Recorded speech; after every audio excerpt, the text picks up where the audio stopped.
శ్రీ మహాగణాధిపతయే నమః. ఐం మహాసరస్వత్యే నమః. శ్రీ లలితాంబికాదేవ్యే నమః.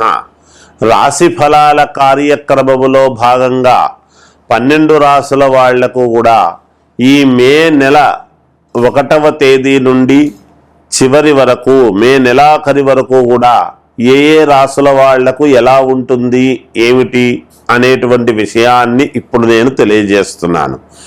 గురువు కూడా 1వ తారీఖే మారుతూ ఉన్నాడు, వృషభములోకి వస్తాడు. మేషము నుండి వృషభములోకి మారినటువంటి దాని వలన కలిగేటువంటి ప్రయోజనాలు కూడా ఉంటాయి కదా, సహజం కొన్ని రాసుల వాళ్లకు.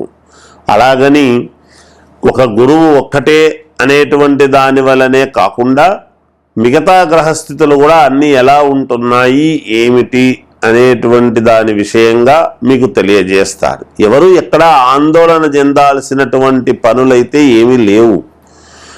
మామూలుగా ఎవరి పనులు వాళ్ళు ఎప్పుడైనా నెల నెల మనం చెబుతూ ఉన్నాము అంటే ఎంతో కొంత ఉపకృతులు, చిన్న చిన్నవి ఇబ్బందులు ప్రతి వాళ్ళ జీవితంలోనూ ఉంటాయి.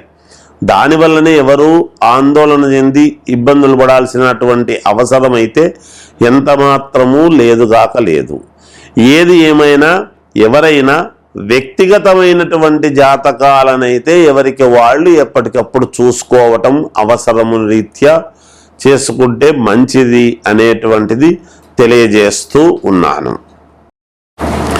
ధనుస్సు రాశి వారికి మిశ్రమ ఫలితాలు గోచరిస్తూ ఉన్నాయి. ధనుస్సు రాశి వారికి దీర్ఘకాలికమైనటువంటి ఆలోచనలతో ముందుకు అడుగు వెయ్యాలి అనేటువంటి భావనతో ముందుకు వెళతారు. కొంచెం నెమ్మదిగా నడుస్తాయి. మీరు అనుకున్నటువంటి పనులన్నీ కూడా ఏకకాలంలో అన్నీ కావాలి అని మీరు కోరికలతో అనుకుంటారు, కానీ అన్నీ కొంచెం నెమ్మదిగా మీకు రావడం అనేటువంటిది జరుగుతుంది. ఏదైనా దైవ కార్యము అనేటువంటిది చేయటము చాలా అవసరము. అలాగే దైవ దర్శనాలు చేస్తారు, దైవ కార్యక్రమాలలో పాల్గొంటారు. అలాగే బంధువర్గము రావటం చేయటం అనేటువంటిది మీకు ఆనందాన్ని కలిగిస్తుంది. భూముల క్రయ విక్రయాలలో కొంత మేలు జరిగే అవకాశముగా ఉన్నది.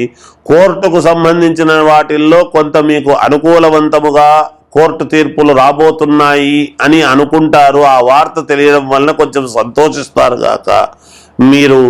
అలాగే విదేశాలకు వెళ్ళాలి అనుకునేటువంటి వాళ్ళు కొంచెం వాయిదా వేసుకుంటే మంచిది, తర్వాత వెళుదురు. ఉద్యోగాలు కావాలి అనుకునేటువంటి వాళ్ళు ప్రయత్నాలు చెయ్యండి, తప్పు లేదు.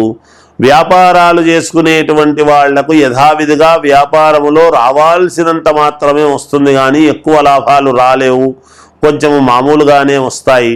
చిన్నపాటి మనక్లేశముతో ఈ నెల ఏదో జరిగింది అంటే జరిగింది అన్నట్టుగా ముందుకు వెళ్ళటం అనేటువంటిది జరుగుతుంది. శారీరకమైనటువంటి శ్రమ ఉంటుంది గాక చిన్నపాటి ఇబ్బందులు కూడా ఉంటాయి, ఉండకుండా ఉండవు, కానీ అవన్నీ అధిగమించుతారు. నెలాఖరులో కొంచెము మానసిక క్లేశం ఉంటుంది, నెలాఖరులో మానసిక క్లేశము కూడా పోతుంది గాక. సినిమా వాళ్లకు బాగుంది, విద్యార్థులకు చాలా యోగవంతముగా ఉన్నది. రాజకీయాల్లో ఉండేటువంటి వాళ్లకు కూడా బాగుంది. కానీ ఒక్కసారి మీరు వ్యక్తిగతమైనటువంటి జాతకాన్ని చూసుకోండి, మేలు జరుగుతుంది. జయోస్తు.